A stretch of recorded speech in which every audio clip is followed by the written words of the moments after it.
그런데 저희가 본격적으로 다윗에 대해서 살펴보기에 앞서서 오늘 저희가 사울에 대해서 살펴보고자 하는데요. 그 이유는 다윗 왕이 세워지기 전에 사울 왕을 하나님께서 왜 폐위시키시고 왜 사울 왕을 버리시고 다윗을 세우셔야 했는가를 저희가 알아야 또 다윗의 그 의미가 더 각별해지고 저희가 이해가 되니까요.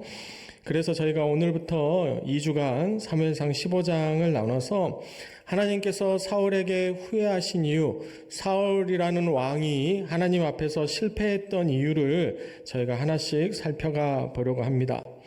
이 말씀을 제가 묵상하면서 그런 생각이 들었습니다. 우리가 다 완벽하진 않죠. 우리는 다 완전한 의인은 아니고 우리 다윗 왕이라고 해도 여러분 다윗 왕이 했던 몇 가지 실수들을 아마 알고 계실 겁니다. 이제 그 부분은 저희가 올 한 해 계속 다루어 갈 것인데요. 우리가 이런저런 부족함도 있고 이렇게 살든 저렇게 하든 하더라도 최소한 사울처럼 되지는 않아야겠다는 생각을 많이 하게 합니다. 여러분, 타산지석이라는 말처럼 우리가 최소한 하나님 앞에 좀 부족함이 있더라도 우리가 하나님 앞에 사울처럼 하나님 앞에 버림받는 존재는 최소한 되지 않아야 하지 않겠습니까? 그럼 우리는 절반의 성공은 하는 것이죠. 그래서 과연 사울은 왜 사울이었기에 이런 불쌍한 처지가 되었고 하나님께서 사울에 대해서 후회하게 되셨는가 하는 것을 저희가 한 절씩 찾아가 보도록 하겠습니다. 오늘 말씀의 시작인 1절 말씀 우리 함께 읽습니다. 사무엘이 사울에게 이르되 여호와께서 나를 보내어 왕에게 기름을 부어 그의 백성 이스라엘 위에 왕으로 삼으셨은즉 이제 왕은 여호와의 말씀을 들으소서. 아멘. 오늘 본문에 사무엘이 사울에게 무엇이라고 말합니까? 왕에게 기름을 부어 그의 백성 이스라엘 위에 왕으로 삼으셨다는 부분을 말씀하는데요. 기름을 붓는다는 것은 하나님에 의해서 직무가 위임받았다는 것을 의미합니다. 그래서 사울이 왕이 된 것은 사울의 능력이나 자격이 아니고요. 온전히 하나님께서 기름을 부으셨다라고 하는 것은 하나님의 선택, 하나님의 위임에 근거해서 지금 사울이 왕의 행세를 할 수 있었다라고 하는 것이죠. 우리의 직분은 온전히 하나님께서 우리에게 기름을 부어주셨기 때문에 우리가 이 직무를 감당하는 것이죠. 우리가 어떤 그런 자격이 있어서 내가 그럴 능력이 있어서 이 일을 한다라고 생각하면 그만큼 큰 착각이 없습니다. 우리가 하나님 앞에 부음을 받았다는 것, 이 기름 부음은 우리가 성령의 임재를 또 함께 생각할 수 있고요. 우리가 성령께서 임재하시면 은사를 주시고 하나님께서 각별한 은혜와 은사를 주셔서 우리가 하나님을 더 잘 믿도록 여러 가지 능력을 주실 때 우리는 그 받은 능력을 가지고 더 하나님 앞에 겸손하게 하나님과 교회를 우리가 잘 섬겨야 할 줄 믿습니다. 그래서 이 사실을 사울 왕이 잘 이해하고 있었다면요, 자기에게 기름을 부어주신 그 하나님의 은혜를 사울 왕이 망각하지 않고 있었다면 그는 어떻게 해야 했습니까? 여호와의 말씀을 그가 잘 들어야 했다라고 하는 것입니다. 여기서 이 말씀을 듣는다고 할 때 이 샤마라고 하는 단어는 다 그 기본적인 의미를 잘 아시지만 소리를 듣는다는 샤마 또는 쉐마라고 하는데요. 이 쉐마라는 단어는 단순히 청각적으로 우리가 소리를 듣는 것만을 이야기하지 않고 어떻습니까? 그것을 들었으면 귀를 잘 기울이면서 순종하고 잘 따르는 의미까지 내포하고 있습니다. 그래서 오늘 이 듣는다는 단어로 오늘 말씀을 시작하면서 사실 이 들음이라는 주제는 사무엘상 15장 전체를 관통하는 가장 중요한 핵심 단어고요. 그래서 오늘 1절에서 이제 왕은 여호와의 말씀을 들으소서라는 이 말은 그저 말을 꺼내는 그런 도입의 의미가 아니고 이 문장 자체가 핵심입니다. 전체를 이끌어가는 상당히 중요한 복선과 같은 역할을 하고요. 여호와의 말씀을 들으소서라고 했을 때 과연 사울이 그 말씀을 잘 들었냐라고 하는 것이죠. 하나님의 말씀을 잘 듣기만 하면 그것으로 충분한 줄 믿습니다. 사울 왕이 여호와의 말씀을 잘 듣기만 하면 됐는데 사울 왕은 그 말을 듣는데 실패하고 말았습니다. 그래서 우리는 이 명령이 하나님의 말씀을 잘 듣는다는 것이 상당히 중요한 출발점이자 기준이 된다는 것을 오늘 본문이 서두에서부터 분명히 하게 밝히면서 시작하고 있는 것이죠.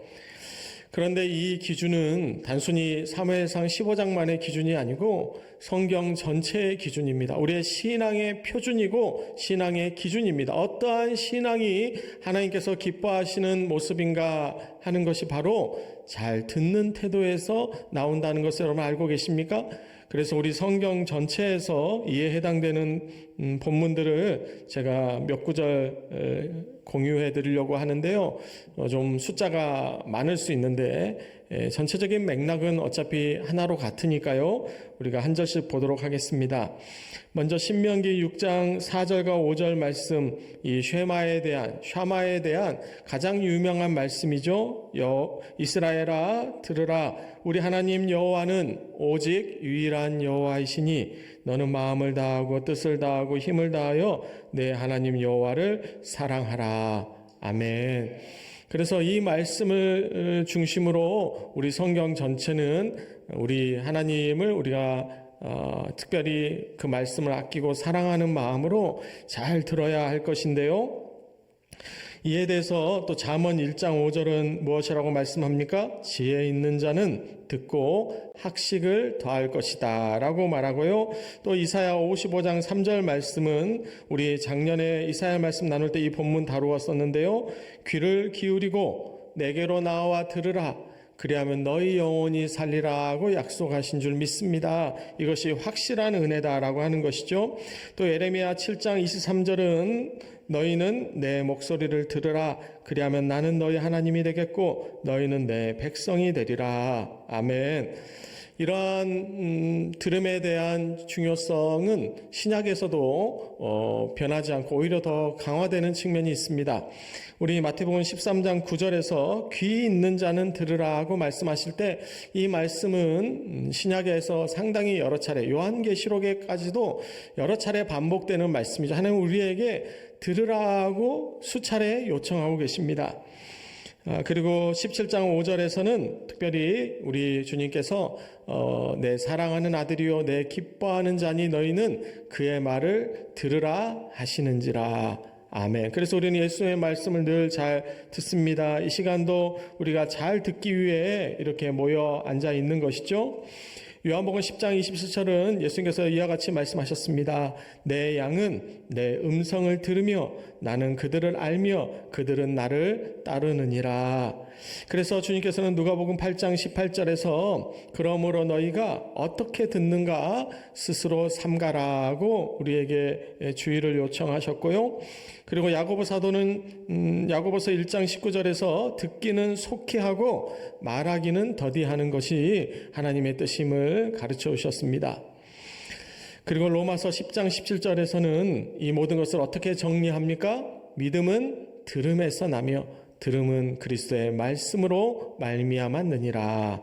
아멘. 그래서 우리가 어떻게 믿음을 갖습니까? 믿음은 들음에서 납니다. 우리는 잘 듣고 좋은 믿음 가지고 우리 하나님의 말씀으로 말미암는 이 귀한 말씀 듣는 시간에 우리의 믿음을 더 키워가야 할 줄 믿습니다. 그래서 오늘 본문은 아니지만 사무엘상 15장 이제 다음 주에 저희가 다룰 본문인데요. 사무엘이 무엇이라고 말했습니까? 순종이 제사보다 낫고 듣는 것이 순양의 기름보다 나으니. 아멘. 그래서 우리가 잘 듣는 것이 중요합니다. 그래서 오늘 본문에서도 사울 왕이 해야 했던 가장 중요한 첫째 되는 사실은 유일한 그가 노력해야 했던 그 목적의 행위는 여호와의 말씀을 잘 듣는 것이었습니다. 그런데 우리 이제 이후의 상황들을 보면 사울이 그 부분에 대해서 어떻게 실패했는지 저희가 계속 찾아가 보겠습니다. 제가 2절과 3절을 읽습니다. 만군의 여호와께서 이같이 말씀하시기를 아말렉이 이스라엘에게 행한 일 곧 애굽에서 나올 때 길에서 대적한 일로 내가 그들을 벌하노니 지금 가서 아말렉을 쳐서 그들의 모든 소유를 남기지 말고 진멸하되 남녀와 소아와 젖먹는 아이와 우양과 낙타와 나귀를 죽이라 하셨나이다 하니. 아멘. 이 본문에서 남기지 말라는 이 말씀은 그 히브리어 원문의 표현의 배경을 보면요, 하나님께서 불쌍히 여기지 말고 연민도 갖지 말라는 그러한 의미를 내포하고 있습니다. 이러한 표현은 신명기 13장 9절에서도 동일하게 사용되는데요. 너는 용서 없이 그를 죽이되 라고 하실 때 우상 숭배자나 하나님의 율법, 하나님의 그 뜻을 어긴 그 심각한 범죄에 대해서는 어떻습니까? 하나님께서 무서운 이 심판으로 지금 인간의 어떤 자비나 인간의 감정, 인간의 연민을 철저하게 배제하고 하나님의 심판이 임하게 할 것을 말씀하고 계시는 것이죠. 바로 그런 부분은 오늘 이 3절 본문에서 진멸하다라는 단어에서도 확인할 수 있습니다. 이 단어는 히브리어로 헤렘이라고 하는 단어인데 이 의미는 따로 구별하여 하나님께 전적으로 귀속시킨다라는 의미를 갖고 있습니다. 그래서 이 의미가 일반적인 의미가 아니라 종교의식적으로 사용되면 하나님 앞에 종교적으로 사형에 처벌한다라는 의미를 갖게 되는 것이죠. 그래서 이 진멸이라고 하는 헤렘이라고 하는 단어는 단순한 폭력이나 학살이 아니고 하나님께 전적으로 바쳐지는 하나님의 거룩하고 엄중하신 심판을 말하고 있습니다. 이것은 하나님의 심판이기 때문에 인간의 어떤 판단이나 인간의 연민이나 사람의 생각이 개입될 여지가 전혀 없고요. 그래서 인간이 이 부분에 개입하게 되면 그것은 하나님께 도전하게 되는 그런 위험한 생각이 되는 것이죠. 이 부분에 대해서 레위기 27장 28절 이하는 이와 같이 말씀합니다. 어떤 사람이 자기 소유 중에서 오직 여호와께 온전히 바친 모든 것은 사람이든지 가축이든지 기업에 바치든지 팔지도 못하고 무르지도 못하나니 바친 것은 다 여호와께 지극히 거룩함이며 온전히 바쳐진 그 사람은 다시 무르지 못하나니 반드시 죽일지니라. 아멘. 그래서 이것은 폭력적인 내용이 아니라 하나님께서 최종적인 하나님의 심판을 어떻게 나타내 보이시는가라는 개념입니다.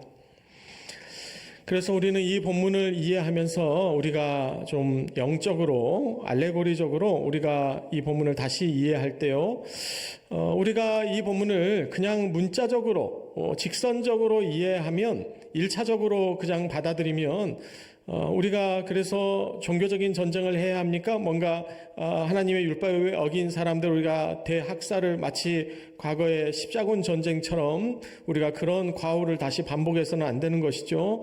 그런데 우리는 어떻습니까? 우리의 삶에 하나님께서 미워하시는 죄에 대해서는 우리가 분명하게 맞서 싸워야 할 줄 믿습니다. 그 모든 것을 다 진멸하라고, 다 우리 삶에 없애라고 하실 때 오늘 사울 왕은 우리가 이후에 보겠지만 그것에 대해서 자신이 선택적으로 자신이 판단해서 어떤 것은 타협해서 남겨놓고 자신이 이렇게 선택적으로 진멸했습니다.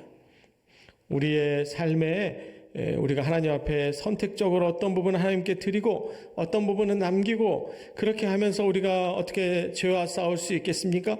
우리가 완전히 거룩해질 수 있겠습니까? 우리가 그렇게 선택적으로 거룩할 수는 없는 것이죠. 그래서 이 진멸이라는 개념을 보면서 우리가 충분하게 깨달아야 하는 개념은 결국 순종과 불순종으로 나뉜다라는 것입니다.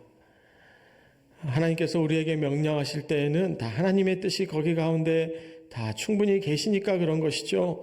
우리의 인간의 머리로는 왜 다 진멸하라고 하시는지 우리는 다 이해할 수 없지만 이해할 수도 없고 이해할 필요도 없으니까요. 그것은 이해의 문제가 아닙니다. 순종의 문제입니다. 내가 이해돼서 순종하는 것이 아니라 이해되지 않을 때에도 하나님께서 나에게 주신 말씀에 대해서 하나님께서 진멸하라고 하시면 내가 그에 순종하여 나의 삶에 어떻습니까? 우리는 욕심을 진멸해야 합니다. 우리의 모든 다툼과 미움과 우리의 분쟁을 우리는 하나님 앞에 내려놔야 하는 것이죠. 나의 명예, 나의 소유, 나의 재산, 어떻게 보면 나의 모든 욕심들이 내 삶 가운데 나를 붙잡고 있기 때문에 우리가 불순종하는 모습이 우리 가운데 남아있다면 우리는 하나님 앞에 하나님께서 지금 우리의 삶의 어떤 부분을 정리하라고 하시는지 우리가 반드시 깨닫고 하나님 앞에 겸손하게 더 나아가야 할 줄 믿습니다. 이어서 4절 같이 읽겠습니다. 읽습니다. 사울이 백성을 소집하고 그들을 들라임에서 세어보니 보병이 20만이요 유다 사람이 10,000명이라. 아멘. 그래서 사무엘을 통해서 하나님의 말씀이 하달된 후에 지금 사울은 지체하지 않고 적절한 조치를 취하는데요. 이런 부분은 우리가 표면적으로 보면 사울 왕이 꽤 신속하게 잘 순종하는 것처럼 보일 수 있습니다. 그런데 오늘 본문이 여러 뉘앙스에서 이미 사울을 좀 그것을 비꼰다고 할까요? 우리 성경이 비꼬는 것은 아니니까 다른 말로 하자면 이미 암시하고 있는 것인데요. 이미 이 단어 가운데 어떻습니까? 소집하다라는 단어의 히브리어를 보면 바이샤마라고 해서 앞서 우리가 하나님의 말씀을 들으소서라고 할 때 이 샤마라고 하는 단어를 조금 바꿔서 이렇게 사용합니다. 그러니까 소집하다라는 단어와 듣는다라는 단어가 어근이 같다라고 하는 것이죠. 그리고 세어보다라고 할 때 이 세다라고 하는 계산하다라는 단어, 이게 바입케뎀이라고 하는 단어인데요. 이 단어는 2절에 앞서 2절에 내가 그들을 벌하노니라고 할 때 이 파카티라고 하는 이 단어와 어원 파카드가 같습니다.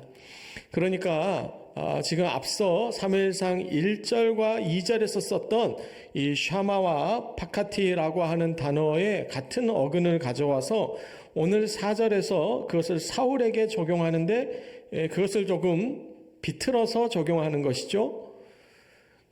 하나님께서는 여호와의 말씀을 들으라고 말씀했는데 사울은 백성에게 관심이 있습니다. 하나님의 말씀을 잘 곰곰이 생각해 보는 것이 아니고 그는 백성을 소집하면서 어떻습니까? 보병이 20만이고 유다 사람이 그 중에 10,000명이니까 이 정도 사람이면 전쟁을 해볼 만하겠다. 인간적인 계산을 하면서 자신의 어떤 조건, 어떻게 보면 자신에게 맡겨진 그 임무에만, 역할에만 충실하고 있는 것이죠. 그 충실한 것을 무엇이 문제겠느냐라고 우리가 생각할 수 있겠지만 오늘 성경은 우리 신약에서 우리 예수님께서 마리아와 마르다를 비교하시면서 어떻습니까?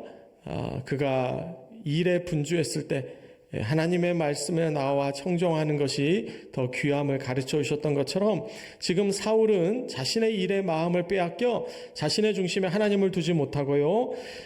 하나님께서는 2절 말씀에서 죄를 파카드 하셨는데 이 4절에 와서는 지금 사울은 군대를 파카드하고 있습니다. 우리는 이 결정적인 차이가 우리의 삶 가운데도 어떤 차이를 나타내 보이는지를 우리는 생각해 보아야 합니다. 하나님의 관심은 우리가 어떻게 하나님의 말씀을 듣는가, 우리가 우리의 죄의 문제를 우리가 어떻게 대처하고 있는가를 하나님은 관심을 두고 계시는데 사울 왕은 그는 사람을 지금 쉐마하고요, 자신의 어떤 조건, 자신의 군사력을 파카드하고 있었습니다. 우리는 하나님 앞에 나아갈 때 무엇을 계산하고 무엇을 우리는 하나님 앞에 앞세우고 있습니까? 하나님께서 중요하게 생각하시는 것, 우리의 마음, 우리가 참되게 하나님 앞에 우리의 영으로 드리는 이 예배 가운데 하나님이 정말 기뻐하시는 것은 하나님의 말씀을 잘 들으며 우리의 모든 연약함과 부족함을 그 십자가 앞에 정직하게 내려놓는 것, 사실 그것이 전부고요, 그것이 최고입니다. 하나님은 그것을 가장 먼저 찾고 계시고요. 그러면서 이제 사울 왕에게 어떤 역할은 책임은 중과적으로 이제 부과가 된 것이죠. 그런데 사울은 그 역할에 더 관심이 많았습니다. 자신이 뭐를 할 수 있느냐, 내가 얼마나 위대한 업적을 남길 것이냐. 그래서 이제 오늘 본문은 아니지만 제가 다음 주에 볼 본문에서는 자신의 기념비를 세우고 의기양양하게 승전보를 올리며 사울 왕은 귀환합니다.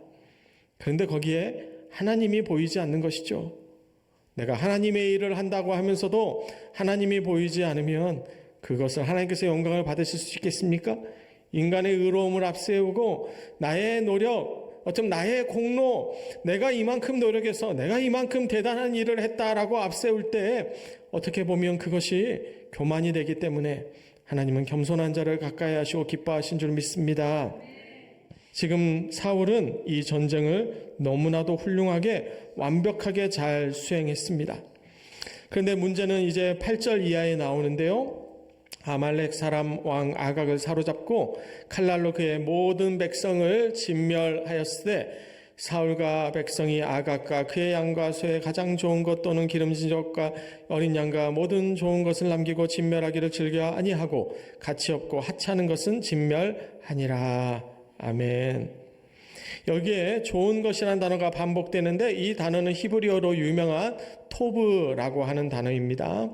이 단어가 상당히 유명하기 때문에 가끔씩 길에 가다 보면 어떤 건물들 이름도 토브 하우스 이렇게 토브를 활용한 이름들을 쓰더라고요. 우리 영어로는 이 탑이랑 상당히 비슷한 단어죠. 그런데 오늘 본문에서는 이 단어가 또 상당히 반어적으로 사용되었습니다. 아이러니하게 사용되었죠. 무엇이 좋은 것입니까? 그는 자신의 눈에 보기 좋은 것을 다 남겼다고 생각했어요. 아마 축산업에 종사하거나 관련되신 분들은 이 좋은 양, 좋은 소, 그 가치 있는 동물이 얼마나 값어치가 있고 귀하다는 걸 아마 충분히 이해하실 것 같습니다. 이건 단순히 어떤 동물에 대한 이야기가 아니고 우리의 재산에 대한 이야기입니다. 우리의 삶의 조건에 대한 이야기예요. 내 인생에 가장 좋은 것, 그것을 내가 하나님 앞에 내려놓을 수 있느냐라고 하는 것이죠. 지금 사울은 어떻게 했습니까? 가장 좋은 것, 가장 귀한 것은 남기고 가치 없고 하찮은 것은 하나님 앞에 진멸했습니다. 우리가 무엇이 순종이냐고 하는 것이죠. 지금 사울왕 순종 안 했습니까? 가서 전쟁을 하라니까 내뺐습니까? 전쟁 너무 훌륭하게 잘했죠. 진멸 안 했습니까? 진멸했습니다. 그런데 다 하지 않았어요. 그러니까 부분적인 불순종은 하나님께서 불순종으로 보시지, 뭐는 좀 순종하고 뭐는 좀 불순종했는데 하나님은 순종한 것을 높게 평가해 주셔서 이걸 순종이라고 평가해 주시죠라는 것은 우리의 바람이지 성경은 절대 그렇게 이야기하지 않습니다. 우리는 내가 보기에 나에게 가장 좋은 것은 하나님 앞에 진멸하지 않아요. 그것은 우리가 순종하지 않습니다. 내가 가져요. 내 방식으로 취득합니다. 내 방식으로 처리하기를 원해요. 하나님 앞에 내려놓지 않습니다. 그리고 가치 없고 하찮은 것은 하나님 앞에 드려요. 과연 하나님께서 그 순종을 받으시겠습니까? 하나님께서 그 순종을 받으셔야 하겠습니까? 오늘 본문에서 진멸하기를 즐겨하지 않는다라고 말할 때 이 즐겨하다에 해당되는 히브리어 하페츠라고 하는 단어는 인간의 감정의 변화를 이야기하고 있습니다. 그러니까 내가 감정이 기쁘지 않은 거예요. 이 좋은 거, 이 귀한 걸로 하나님 앞에 순종하기는 내 마음이 기쁘지 않으니까 어떻습니까? 내가 기쁜 대로, 내가 기분이 좋은 대로, 내 감정이 이끄는 대로 그렇게 결정하는 것은 순종이 될 수 없습니다. 오히려 어떻죠? 내가 이 좋은 것을 진멸하는 것은 기분이 안 좋아요. 그러니까 순종이죠. 내 기분이 그것을 거부하고 있을 때 어떻습니까? 우리는 그 감정을 뛰어넘는 순종을 하기 때문에 그것이 순종의 가치가 있는 것입니다. 그래서 우리가 감정대로 사는 사람, 우리가 기분 좋은 대로, 그래서 어떤 사람들은 기분이 나쁘면 천국도 안 간대요. 기분 나쁘니까 나 교회 안 나간다고, 나 기분 나쁘면 구원 안 받는다고. 기분대로 살아야 쓰겠습니까? 우리 어린아이들 보면 기분이 모든 걸 좌우하죠. 어린아이들은 구슬려 가지고 기분 좋게 만들면 하기도 하는데 기분 나빠고 삐져갖고 토라지면 방법이 없죠. 우리가 하나님 앞에 기분 가지고 순종하겠습니까? 감정 가지고 순종하겠습니까? 그래서 진멸하기를 즐겨 안 했다라는 것은 얼마나 사울이 교만했길래 그 감정 따라 자기가 즐기는 대로 그것을 즐겨서 순종을 하겠습니까? 즐겨서 진멸했겠습니까? 즐겁지 않아도 하는 것이죠. 왜요? 하나님의 명령에 순종하는 것이 우리가 살 길이고 그 길만이 유일한 길이니까요. 우리는 그 길 외에는 다른 길을 모르는 줄 믿습니다. 이어지는 10절과 11절 우리 같이 읽겠습니다. 여호와의 말씀이 사무엘에게 임하니라. 이르시되 내가 사울을 왕으로 세운 것을 후회하노니 그가 돌이켜서 나를 따르지 아니하며 내 명령을 행하지 아니하였음이니라 하신지라. 사무엘이 근심하여 온 밤을 여호와께 부르짖으니라. 아멘. 여기서 하나님께서 사울을 왕으로 세운 것을 후회하셨다라고 말하는 이 후회, 나함이라고 하는 단어는 어디에서 처음 나왔냐면 창세기 6장 6절에서 여호와께서 사람을 지으셨음을 한탄하셨다라고 할 때 이 나햄이라고 하는 단어가 나왔습니다. 하나님께서는 한탄하시고 우리 죄악 때문에 우리 불순종 때문에 후회하시는데 우리가 주님 앞에 그 하나님 마음 아프게 하는 불순종을 이제 멈추고 하나님 앞에 순종으로 나아가야 하는 그 의미를 이어서 다음 주에 15장 후반부를 말씀드리면서 그 의미를 더 깊이 묵상해 가도록 하겠습니다.